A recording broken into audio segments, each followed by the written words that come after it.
Ce soir, branlette. Nouveau format de vidéo aujourd'hui. Je me suis dit que j'allais prendre un film que j'adore pour voir s'il y avait des points clés qui peuvent nous inspirer dans la vie de tous les jours. Et qu'on puisse en discuter dans les commentaires ou par email ou au coin du feu pour les plus pyromanes d'entre vous. Mais pour ce premier numéro, j'ai choisi Deadpool. Et c'est vrai que c'est pas le personnage auquel on pense en premier pour nous donner des leçons de vie.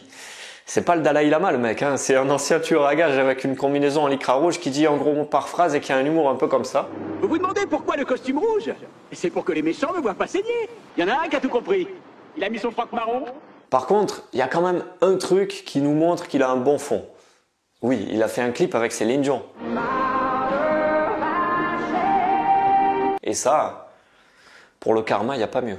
Bref, dans cette vidéo, on va voir déjà pourquoi Deadpool il a trop la classe. Oui, je suis fan de ce personnage, ça risque de s'entendre un petit peu dans la vidéo. Mais surtout, on va voir 4 traits du personnage qui peuvent être intéressants à développer dans la vraie vie. La première chose, c'est qu'il cherche à s'amuser tout seul. Son premier public, c'est lui-même. Et il cherche le fun dans tout ce qu'il fait. Par exemple, dans l'extrait que j'ai trouvé, il est en train de faire son travail. Enfin, c'est pas un prof d'histoire, hein, le gars, tu vas vite t'en rendre compte. Il est en train de se battre avec quelqu'un. Mais ça pourrait être une tâche comme une autre pour lui. Il pourrait prendre ça au premier degré. Mais ce qu'il va faire, c'est comme un enfant qui va imaginer des choses pour s'amuser, qui va s'inventer un univers, une situation, juste pour avoir du fun.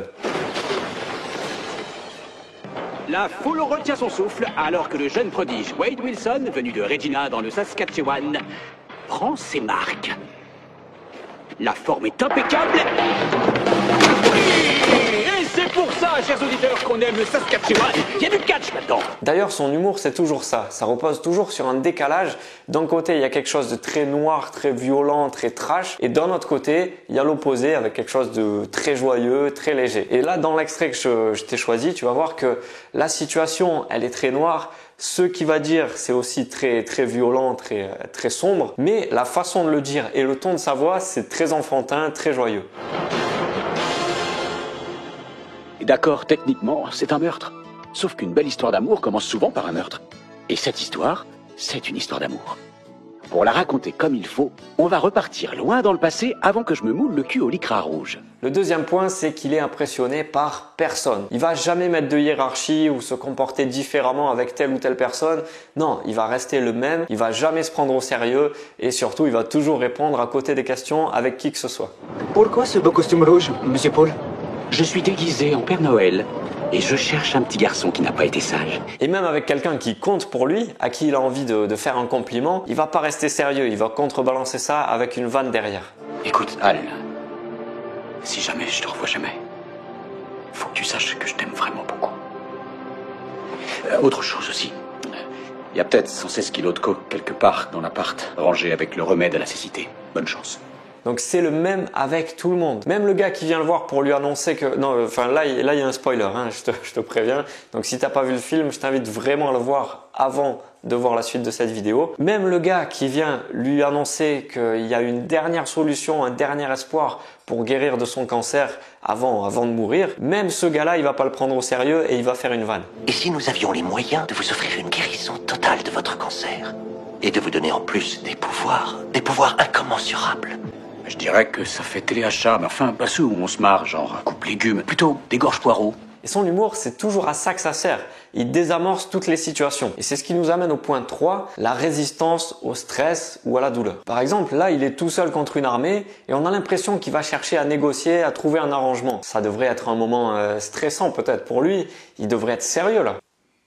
Raté. Les mecs, hé moi, je vais vous donner une chance de poser vos armes en échange d'un traitement préférentiel, limite sympathique, peut-être même câlin si affinité. Donc son humour lui permet de résister à la pression, mais aussi à la douleur. Oh, intérieur cuir, trop le luxe. Et c'est ce genre de vannes qui lui permettent de résister un peu plus ou de dépasser ses limites, même s'il en a pas beaucoup. Dans les yaks. Oh, comme je plains madame. Tu devrais t'arrêter, vraiment. Tout le monde avait peur du tyrannosaure. Oh Tu la connais, celle de l'unijambiste qui te botte le cul? Tu as un bouton stop? Oui, juste en dessous de la prostate. Mais c'est peut-être le bouton start. Ça suffit. Quatrième et dernier point, pour moi c'est le plus important dans ce film. Deadpool, c'est clairement un symbole de résilience. Donc la résilience, c'est la capacité à dépasser un événement grave dans sa vie. Et Deadpool, il incarne ça pendant tout le film. Bon, c'est sûr qu'il a une vision très noire de la vie. La vie, c'est une série de cataclysmes. Et le bonheur, c'est des petits intervalles publicitaires. Et justement, c'est ce côté très pessimiste de j'ai plus rien à perdre qui le désinhibe complètement. Il a plus peur de rien. Et à mon avis, c'est comme ça qu'il a développé son humour. Et donc, pendant toute la première partie du film, avant qu'il devienne un super-héros, il se bat contre un cancer en phase terminale. Et dans cette scène-là, il est complètement dévasté. Il est abattu, il sait pas du tout combien de temps il lui reste à vivre. Et malgré ça, même dans cet état, il a le réflexe de je vais faire une vanne pour que ça ait moins d'importance. On voit que c'est vital pour lui. Qu'est-ce qu'il y a? Salut. Pardon. J'ai fait un cauchemar avec Liam Neeson. Je voulais enlever sa fille, mais il n'était pas du tout d'accord. Bien sûr, on voit ça aussi pendant la scène de torture dans le laboratoire. Il est carrément au bout du rouleau. Il fait quand même des vannes, le gars. Merci beaucoup. Merci beaucoup. T'as un truc tout vert entre les dents? C'est de la romaine ou de la Batavia, je suis pas sûr. Ah, je t'ai fait regarder. D'ailleurs, Ryan Reynolds, l'acteur, il a l'habitude de jouer ce genre de scène de torture avec des personnages qui sont complètement décalés, qui ont un humour comme ça. Et dans le film Blade Trinity, il y a presque la même scène. Tu vas cracher le morceau de pédale. D'accord, je vais vous parler de l'arme. C'est une toute nouvelle recette super. Il y a plus de chocolat et 2 fois moins de calories, ce qui permet de se régaler là. Bref, pour revenir à Deadpool, j'ai trouvé la phrase qui résume ce que j'ai dit dans cette vidéo et qui montre à quel point l'humour c'est un médicament pour ce personnage et c'est vital pour lui. C'est le seul moment où il est sérieux, c'est quand il dit ça. Amusez-vous, oui. Une des choses qui ne survivent jamais ici, c'est l'humour. On va voir ça. Comme vous le dites. Il est à toi. D'ailleurs, Ryan Reynolds, dans la vraie vie, il dit que c'est un point commun qu'il a avec Deadpool. Il se sert lui aussi de l'humour pour dépasser des situations. Par exemple, il a mis ça sur son Instagram. Et j'ai lu un article aussi dans lequel il dit qu'il souffre de crise d'angoisse et que développer ce réflexe et cette forme d'humour, ça lui a vraiment sauvé la vie. Je mettrai le lien de l'article dans la description si je le retrouve. Et dans la description, je vais aussi mettre un lien vers les fiches qui résument un peu les points clés des analyses de cette chaîne. Et à part ça, j'ai besoin de vous dans les commentaires pour me dire si vous avez vu la même chose que moi dans ce film ou pas et pour me conseiller un film à analyser pour les prochaines vidéos. Merci d'avoir regardé ça, à très bientôt. Ciao!